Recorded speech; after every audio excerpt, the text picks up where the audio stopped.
अस्सलाम वालेकुम व्यूअर्स, मैं हूं समीना पाशा। उम्मीद है आप लोग खैरियत से होंगे। व्यूअर्स, कुछ आम खबरें और अपडेट्स लेकर इस व्लॉग में आपके सामने हाजिर है। जनाब, खबरें इंपॉर्टेंट हैं जी। आज आपको बताएंगे कि इंटरनेशनली प्रेशर बढ़ाने के लिए पीटीआई मजीद एक कदम आगे बढ़ते हुए अब क्या करने जा रही है। इसके साथ साथ ये भी बात करेंगे कि इमरान खान साहब के हवाले से एक फेक खबर आज सारा दिन ट्विटर पर नज़र आई और हैरत अंगेज़ तौर पर बहुत से ऐसे लोग जो बज़ाहिर पीटीआई के हमदर्द हैं वो भी बेचारे चकमा खा गए और उनको भी धोखा महसूस हुआ और उन्होंने भी उस खबर को सच भी समझा और उसके ऊपर रिएक्शंस भी दिए। लेकिन अल्टीमेटली वो खबर कैसे झूठ साबित हुई, इसकी सारी कहानी आपके साथ शेयर करते हैं। इसके साथ साथ 9 मई के मुकदमात के हवाले से भी अहम खबर है। इसके जो स्टार गवाह हैं उनके साथ हो क्या रहा है वो आपको बताते हैं और फिर ये भी बताएंगे आपको कि जो सेनेट टिकट के ऊपर फड्डा पड़ा हुआ था पीटीआई में वो स्टिल रिजॉल्व नहीं हुआ है और लगता है कि इमरान खान साहब के जो टाइगर्स हैं वो अपनी पार्टी की क़यादत के लिए भी खासे टफ साबित हो रहे हैं और बिल्कुल कोई कॉम्प्रोमाइज़ करने के लिए तैयार नहीं है। ये सब खबरें इस व्लॉग का हिस्सा। आपसे रिक्वेस्ट है कि चैनल को सब्सक्राइब कर लें अगर अभी तक सब्सक्राइब नहीं किया। तो सबसे पहले जी बात कर लेते हैं कि क्या हो रहा है पीटीआई के कैंप में, ख़ास तौर पर बाहर क्या कुछ वो सोच रहे हैं, प्लान कर रहे हैं। तो पीटीआई का प्लान ये है कि जहां मुल्क में 5 अगस्त को एक्टिविटीज़ हों और यहाँ पर एक एहतजाजी कैफियत हो, तो वहीं इंटरनेशनली भी इसको उसी तरह से हाईलाइट किया जाए। तो इस सिलसिले में जो अगला वीक है एक तो वो बड़ा इंपॉर्टेंट है। उस वीक में एक्सपेक्टेड है कि कासिम खान और सुलेमान खान इमरान खान साहब के साहबजादे अमेरिका पहुंच सकते हैं और वहां उनकी अहम मुलाकातें भी मुतवक्के हैं। तो अगले वीक में एक तो ये एक बहुत ही इम्पॉर्टेंट इवेंट जो है ये होने जा रहा है। हो सकता है कुछ तारीखें आगे पीछे 2-4 दिन आगे पीछे हो सकते हैं, लेकिन अब काफ़ी हद तक उनके जो मामलात हैं वहाँ पर वो तय हो चुके हैं। और ये भी कुछ लोग इवन क्लेम कर रहे हैं कि उनकी वाइट हाउस में यहाँ मुलाकात होगी। इस बारे में अभी कंफर्मेशन नहीं है कि एग्जैक्टली उनकी किन किन ओहदेदारान से गुफ्तगू हो सकती है, लेकिन मुझे इस बात का अंदाज़ा है कि कम से कम बहुत से कांग्रेसमैन जो इनकी इंतज़ामिया के लोग हैं इनसे बिल्कुल इनकी मुलाकात हो सकती है। तो बहरहाल जब ये कासिम खान और सुलेमान खान डिप्लोमेटिकली इन चीज़ों को हाईलाइट कर रहे होंगे, तो वहीं जो पीटीआई ओवरसीज़ पाकिस्तानी हैं उनकी कोशिश ये होगी कि सड़कों के ऊपर भी एहतजाज रिकॉर्ड कराया जाए। तो इस सिलसिले में एक तो वाइट हाउस के सामने भी एहतजाज रिकॉर्ड कराने की बात हो रही है। अगर परमिशन मिल जाए तो हो सकता है कि वहाँ पे भी अगस्त के पहले वीक में एहतजाज जो है वो करवाया जाए। इसके अलावा ये भी बताया जा रहा है कि और भी मुख्तलिफ ममालिक में भी एहतजाज होगा। जुल्फ़ी बुखारी साहब लंदन पहुँच गए हैं। उन्होंने ये बताया कि यहाँ पर 10 डाउनिंग स्ट्रीट में भी वो एहतजाज एक प्लान कर रहे हैं और 3 अगस्त मुतवक्के तौर पर डेट बताई जा रही है कि 10 डाउनिंग स्ट्रीट में भी, यानी जो बरतानिया में वज़ीर आज़म हाउस है उसके बाहर, वहाँ पर एहतजाज का प्लान है। तो ओवरऑल अगर आप देखें तो ये इसी तरह का एक मंजरनामा बन रहा है कि उधर अमेरिका में एहतजाज हो रहा हो, इधर लंदन में एहतजाज हो रहा हो, इधर पाकिस्तान में भी एहतजाज हो रहा हो और फिर मुल्क के मुख्तलिफ इलाकों में एहतजाज हो रहा हो। इस तरह से ये ओवरऑल एक पूरा सिनेरियो बने कि जिसमें इमरान खान साहब के लिए कलेक्टिवली बात की जाए उनकी रिहाई की और ओवरऑल जो बुनियादी इंसानी हुकूक के हवाले से सूरत हाल है, जमहूरियत के हवाले से सूरत हाल है, उन तमाम चीज़ों के ऊपर जो है दुनिया की तवज्जो दिलाई जाए। तो ये जो है इस वक्त ओवरऑल पीटीआई का प्लान नज़र आ रहा है। पहले थोड़ी सी पीटीआई के कैंप्स में खामोशी थी, इतनी ज़्यादा कुछ एक्टिविटीज़ नज़र नहीं आ रही थी, लेकिन अब बहरहाल ये मानना पड़ेगा कि पीटीआई पाकिस्तान में भी एक्टिव हुई है और बहुत से लोग जो है वो कैंपेन स्टार्ट कर चुके हैं। लेकिन ये बहुत से लोग वही हैं आमतौर पर जो पहले भी आपको मुतहरिक नज़र आते रहे हैं, पहले एहतजाजों में भी। जो लोग पिछले एहतजाजों में गायब थे वो इस दफ़ा भी अभी तक भी बहुत ज़्यादा कोई मुतहरिक नज़र नहीं आ रहे। आज भी जुनैद अकबर खान साहब ने रैली निकाली हुई थी। पेशावर में ऑलमोस्ट डेली बुनियादों पर कुछ ना कुछ एक्टिविटी हो रही है। इसके अलावा अगर पंजाब की बात की जाए तो वहाँ पे आलिया हमज़ा साहिबा बहुत मुतहरिक हैं, वो भी डेली बुनियादों के ऊपर कहीं ना कहीं जो है एक तंजीमी मीटिंग्स भी करती हैं, उनको मोबिलाइज़ भी करती हैं और इवन बाज़ारों सड़कों में जाकर लोगों को मोबिलाइज़ कर रही हैं। तो वहाँ पे भी ये चल रहा है। लाहौर में सनम जावेद ने हाथ संभाला हुआ है, ये मुख्तलिफ जगहों पर जा रही हैं, कैंपेन करती नज़र आ रही हैं लोगों में। आज तो हकीकी जो इनके आज़ादी रज़ाकार हैं ये इवन मेट्रो और ऑरेंज लाइन ट्रेन वगैरह में भी जा रहे हैं और यहाँ पे भी लोगों को इस एहतजाज के लिए इनवाइट कर रहे हैं। इसी तरह से कराची में हलीम आदिल शेख साहब ने बड़ा ज़बरदस्त महाज संभाला हुआ है इन्होंने। सिर्फ कराची ही नहीं बल्कि हैदराबाद, सखर और फिर अंदरून सिंध वहाँ पर तक ये गए हैं और बहुत से गोठों पर और बहुत से ऐसे कच्ची बस्तियों तक में ये पहुँचे हैं और वहाँ पे भी इन्होंने जाके कुछ ना कुछ कैंपेन ज़रूर की है, कुछ रैलीज़ निकाली हैं, कन्वेंशंस हुए हैं। और हैरत अंगेज़ तौर पर मैंने आपको एक दफ़ा पहले भी कहा था कि मुझे इस बात की बड़ी हैरत हुई कि पीटीआई की जो आवाज़ है, इमरान खान की जो आवाज़ है वो सिंध के इवन गोठों तक पहुंच चुकी है।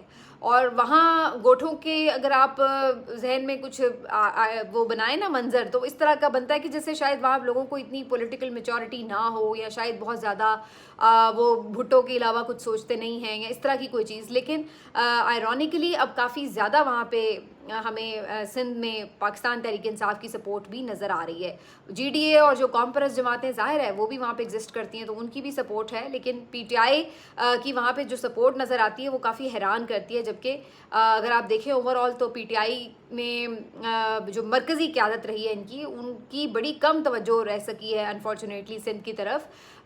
लेकिन इसके बावजूद भी वहाँ पे जिस तरह से लोगों का एक रिस्पॉन्स है हैरत अंगेज़ है। और रात को आधी रात को 2-2 बजे पता चल रहा होता है जी रैली निकली हुई है और कहीं ना कहीं मलीर में, कोई किमाड़ी में, कोई कहीं पे, तो कुछ ना कुछ उनकी एक्टिविटीज़ हैं। तो सिंध में भी मोबिलाइजेशन जो है वो काफ़ी ज़्यादा हो रही है। इसी तरह बलूचिस्तान में भी वक्तन फ़वक्तन कुछ ना कुछ रैलीज़ वगैरह निकाली जा रही हैं। तो मतलब कहने का ये है कि ओवरऑल ही काफ़ी ज़्यादा एक इन्होंने आहिस्ता आहिस्ता माहौल बना लिया है और इसको आगे आने वाले दिनों में 2-4 बड़े इवेंट्स करके कुछ जलसे करने का प्लान है ताकि उन जलसों में बड़े इवेंट्स करके और मज़ीद उसको जो है वो एक मोमेंटम दिया जाए।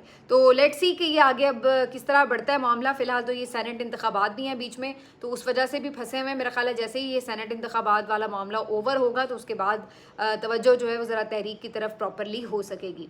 तो सेनेट इंतखाबात के हवाले से भी आपको साथ ही बता देते हैं जनाब कि यहाँ पे वर्कर्स जो हैं ये डटे पड़े हैं और इरफान सलीम साहब और खुरम ज़ीशान और सायरा बानो ये वो नज़रियाती कारकुन है पीटीआई के जो कि इस वक्त फुल्ली आप कह सकते हैं कि वर्कर्स की सपोर्ट को एंजॉय कर रहे हैं। जो ग्राउंड कारकुन है, जो सोशल मीडिया है, वो उन्हें भरपूर तरीके से सपोर्ट कर रहा है और इवन जो इनकी सियासी क़यादत है उसमें से भी जो ज़्यादातर लोग हैं वो इनकी सपोर्ट में हैं और वो ये समझते हैं कि इस टाइम के ऊपर जब हम एक बहुत ही डिफाइनिंग मूवमेंट चला रहे हैं तो वहाँ पर हम अगर अपने बेसिक जो आइडिया है उससे कॉम्प्रोमाइज़ कर लें और नज़रियाती कारकुन को नज़रअंदाज कर दें तो ये वैसे भी तहरीक के लिए भी अच्छा नहीं होगा, इसके ऑप्टिक्स भी अच्छे नहीं जाएंगे और वर्कर भी मायूस होगा, डिसअपॉइंट होगा। तो अब पहले 3-4 दिन पहले तक सूरत हाल तो ये लग रही थी कि जी मिर्ज़ा अफरीदी साहब और बाकी जो लोग नॉमिनेट किए गए हैं बड़े आसानी से बन जाएंगे सेनेटर्स, लेकिन उसके बाद एक भरपूर कैंपेन भी चली और अब ये वर्कर्स भी डट गए हैं। इन्होंने सोशल मीडिया पर भी ऐलान कर दिया है कि जनाब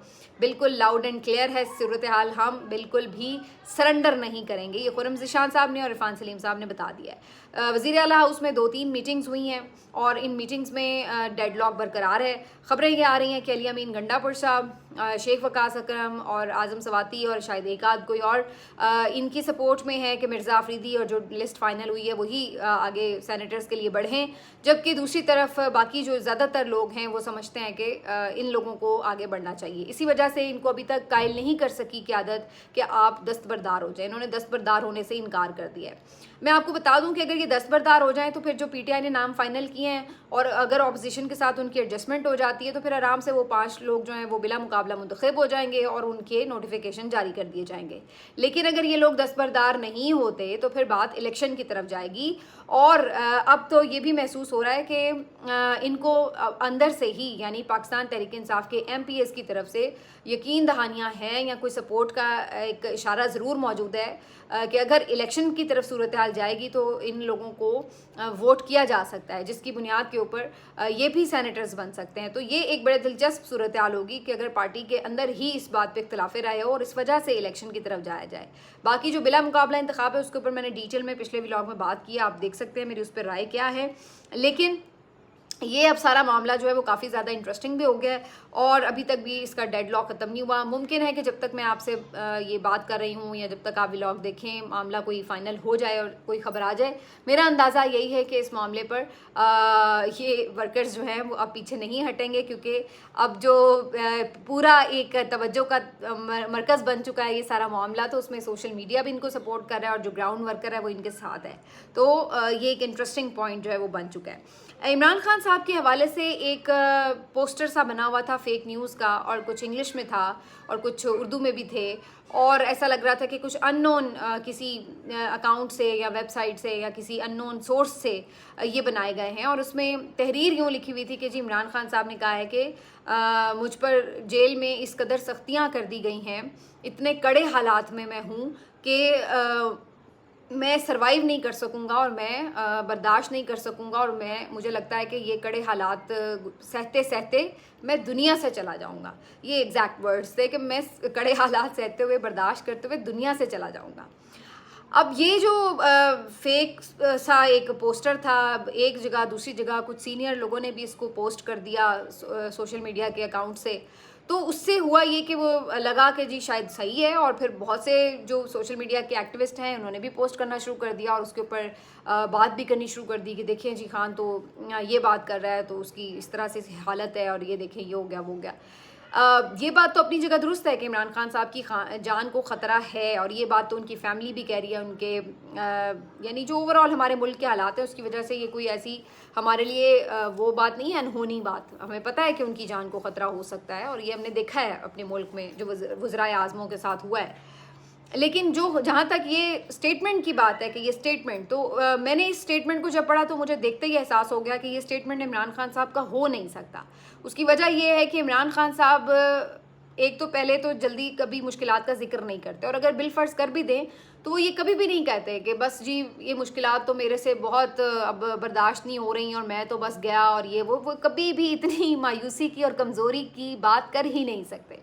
तो मैंने जैसे ही वो स्टेटमेंट देखा मैंने कहा नहीं, ये इमरान खान के वर्ड्स हो ही नहीं सकते हैं, ये कोई फेक न्यूज़ है। और वैसे भी अभी रिसेंटली तो इमरान खान साहब से मिला ही कोई नहीं है, पिछले 2-3 दिनों से। लास्ट मुलाकात तो ट्यूसडे को हुई थी, और जो उनका ट्वीट आया था और जो अलीमा खान साहिबा ने बताया था उनमें से कहीं पे भी ऐसे अल्फाज का जिक्र नहीं है जो यहाँ पे बताए जा रहे हैं। तो दैट मीन्स कि ये किसी ने खुद से ही जनरेट किए हैं, और ये अल्फाज इमरान खान के हो भी नहीं सकते। वो कभी भी मायूसी की बात नहीं कर सकते कि ओहो मैं तो जेल में मर जाऊँगा सख्तियाँ सहते सहते। और फिर वही बात हुई कि ये आहिस्ता आहिस्ता जब बात बढ़ी तो उसके बाद अलीमा खान साहिबा ने फिर एक ट्वीट किया और उन्होंने बाकायदा आके बताया कि ये इंटेंशनली इमरान खान साहब के हवाले से फेक प्रोपेगेंडा जो है वो किया जा रहा है, और बिल्कुल भी इमरान खान साहब ने ऐसी कोई बात नहीं की। लास्टली जब उनसे मुलाकात हुई ये ज़रूर उन्होंने बताया कि उनके ऊपर ये सख्तियाँ हैं, ये भी बात दुरुस्त है कि उनकी जान को ख़तरा, और हमें इस हवाले से बहुत तशवीश भी है। लेकिन ये अल्फाज बहरहाल इमरान खान के नहीं हैं जो कि इन्होंने यहाँ पर लिखे हुए हैं, और इसकी तहकीक करनी पड़ेगी कि ये किन फेक अकाउंट्स के थ्रू ये अल्फाज जो हैं इनको फैलाने की कोशिश की गई है, और इसके पीछे मकासद क्या है, या कोई जहन साजी हो रही है या जानबूझ के इस किस्म की मायूसी की बातें करने का मकसद क्या है। तो ये उन्होंने उसमें अपनी तशवीश का इजहार भी किया, और फिर बाद में पीटीआई ने इसको काफ़ी सीरियसली भी लिया। पीटीआई सोशल मीडिया के एंड से इसके ऊपर बात भी हुई, और उन्होंने कहा कि हम इसको बिल्कुल ट्रेस आउट भी करेंगे कि ये कौन कर रहा है और कैसे कर रहा है।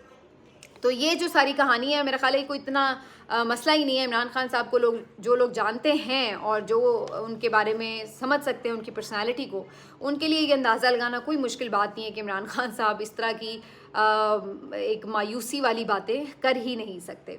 बहरहाल जो 9 मई के हवाले से गुफ्तगू है जी वो भी बड़ी इंपॉर्टेंट है। 9 मई के केसेस रातों रात निपटाने की कोशिश चल रही है, इतनी लंबी समातें हो रही हैं, लेकिन इन समातों में हो क्या रहा है उसके ऊपर ज़्यादा बात नहीं हो रही। अनफॉर्चुनेटली पीटीआई भी इसके ऊपर जो क़यादत है वो ज़्यादा बात करती नज़र नहीं आ रही, और अभी तो खैर उनके टिकटों के मसले फंसे हुए हैं, वरना बात तो ये भी बड़ी इंपॉर्टेंट है क्योंकि आपके पूरी जो पार्टी है उसके ऊपर क्रैकडाउन ही 9 मई की बुनियाद के ऊपर इतना सिवियर किस्म का हुआ, और उसके बाद इतना कुछ आपने भुगता, और ये जो केसेस हैं ये अदालत में किस तरह से पिट रहे हैं इसके ऊपर तो आपको भरपूर बयानियाँ बनाने की ज़रूरत है। मैंने आपको कुछ दिन पहले भी बताया था कि पता ये चला कि जो स्टार गवाह है हसाम, जिसके बारे में ये कहा जाता है कि वो हर साजिश को बगैर यानी ये भी डिफरेंस किए हुए कि वो आज एक साजिश लाहौर में हो रही है, अगले दिन चक्री में हो रही है, वो हर शहर में पहुंचा भी हुआ है, टेबल के नीचे घुसा भी हुआ है, हर साजिश को अपनी कानों से सुन भी रहा है।